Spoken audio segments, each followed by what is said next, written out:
Hello students, आज का topic है direct and indirect narration, pronoun change, SON का नियम। SON के नियम में S इक्वल सब्जेक्ट होता है। यदि रिपोर्टेड स्पीच में फर्स्ट पर्सन का pronoun I, me, my, we, us, our, myself, ourselves आया हो तो उस वाक्य को इनडायरेक्ट में बदलते समय फर्स्ट पर्सन के प्रोनाउन को रिपोर्टिंग स्पीच के सब्जेक्ट के नंबर, पर्सन और जेंडर के अनुसार बदल दिया जाता है। तो नंबर, पर्सन और जेंडर आपको जानना आवश्यक है। नंबर सिंगुलर और प्लूरल होता है, पर्सन फर्स्ट, सेकंड, थर्ड होता है और जेंडर मास्कुलिन, फेमिनाइन, कॉमन और न्यूट्रल जेंडर होता है। तो प्रोनाउन बदलने के लिए ये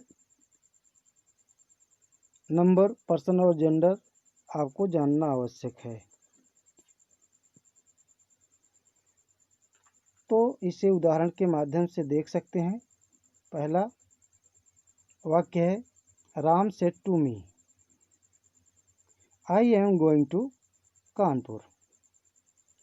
तो इस वाक्य में राम जो है वह सब्जेक्ट है और आई रिपोर्टेड स्पीच में आया हुआ फर्स्ट पर्सन का प्रोनाउन है। तो इसको जब बदलेंगे नियम के अनुसार तो राम टोल्ड मी दैट, आई जो है राम के अनुसार बदलेगा और राम एक वचन का पुरुषवाचक संज्ञा है। इसको जब प्रोनाउन के रूप में लिखा जाता है तो ही लिखा जाता है, तो इसलिए इसके स्थान पर ही हो जाएगा। और टेंस बदलेगा, प्रेजेंट कंटिन्यूअस टेंस का वाक्य था, ये पास्ट कंटिन्यूअस में बदलेगा तो हो जाएगा was, he was going to Kanpur. दूसरा, Seema said to her, I want to write a book. इस सेंटेंस में सीमा जो है वो सब्जेक्ट है रिपोर्टिंग स्पीच का और आई जो है वह सीमा के अनुसार ही बदलेगा।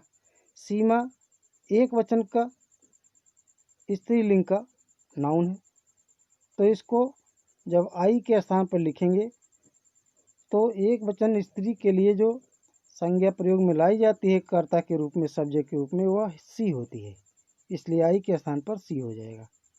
टेंस भी बदलेगा, प्रेजेंट इंडेफिनिट टेंस का वाक्य है क्योंकि आप देख रहे हैं इसमें कोई सहायक क्रिया नहीं आई है। I want to write a book में और वर्ब का फर्स्ट फॉर्म आया है, तो इसलिए पास्ट इंडेफिनिट में बदलेगा और पास्ट इंडेफिनिट में जब बदलेगा तो वांट के स्थान पर वांटेड हो जाएगा।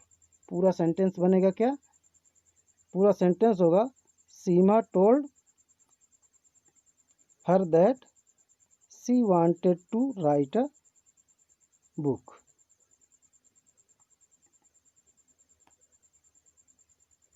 इसी प्रकार से ओ इक्वल ऑब्जेक्ट होता है। अगला नियम जो है ओ बराबर ऑब्जेक्ट का है। इस नियम के अनुसार यदि रिपोर्टेड स्पीच में सेकंड पर्सन का प्रोनाउन आया हो तो उस वाक्य को इनडायरेक्ट में बदलते समय सेकंड पर्सन के प्रोनाउन को रिपोर्टिंग स्पीच के ऑब्जेक्ट के नंबर, पर्सन और जेंडर के अनुसार बदल दिया जाता है। तो ध्यान देंगे, अगर फर्स्ट पर्सन का है तो सब्जेक्ट के अनुसार, सेकंड पर्सन का है तो ऑब्जेक्ट के अनुसार।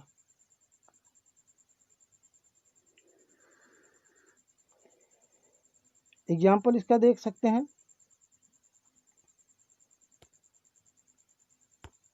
Example, I said to him, you have seen the Taj Mahal.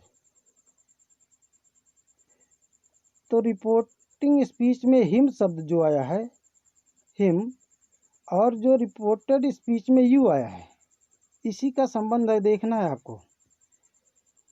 You second person pronoun object him के अनुसार बदलेगा, तो हिम को यू के स्थान पर जब ले जाकर लिखेंगे तो यू यहाँ सब्जेक्ट का काम कर रहा है, तो हिम को भी सब्जेक्ट के रूप में लिखना है, तो हो जाएगा ही।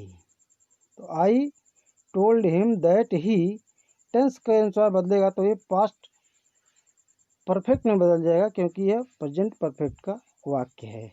हैज और हैव के साथ वर्ब की थर्ड फॉर्म यदि आती है तो वह प्रेजेंट परफेक्ट का वाक्य होता है। तो यह वाक्य भी जो है पास्ट परफेक्ट में जब बदलेगा तो हैड हो जाएगा। तो पूरा वाक्य होगा I told him that he had seen the Taj Mahal. अगला, they said to the boys you are going to Kanpur. तो they said to the boys, boys जो है ये ऑब्जेक्ट है इसका, यहाँ देखें ये बॉयज जो है ये ऑब्जेक्ट है, और यहाँ यू रिपोर्टेड स्पीच में यू आया है, तो यू बॉयज़ के अनुसार बदलेगा। तो बॉयज़ का खास ध्यान देना है, नंबर पर्सन जेंडर क्या है, थर्ड पर्सन प्लूरल नंबर है। तो थर्ड पर्सन प्लूरल नंबर का अगर कहे चाहे वो पुरुष हो या स्त्री हो, दोनों के लिए दे का सब्जेक्ट के रूप में प्रोनाउन बनता है, ऑब्जेक्ट के रूप में देम, और पोसेसिव केस में डियर होता है। तो यू बदल जाएगा बॉयज़ के अनुसार, तो बॉयज़ बहुवचन का इसलिए दे हो जाएगा उसके स्थान पर यू के। टेंस बदलेगा, टेंस आप देख रहे हैं वाज वेयर के साथ वर्ब की फर्स्ट फॉर्म में आईएनजी यदि लगा है तो वह पास्ट कंटिन्यूअस टेंस का वाक्य होता है। और टेंस के परिवर्तन में यदि आप जाकर देखेंगे तो आपको याद होगा कि यह पास्ट परफेक्ट कंटिन्यूअस टेंस में बदल जाता है। तो they told the boys that they had been going to Kanpur. तो मैं आशा करता हूँ कि आप लोग इसका पूरा नियम समझ गए होंगे। अगले वीडियो में मैं आपको थर्ड पर्सन के परिवर्तन का नियम बता दूंगा।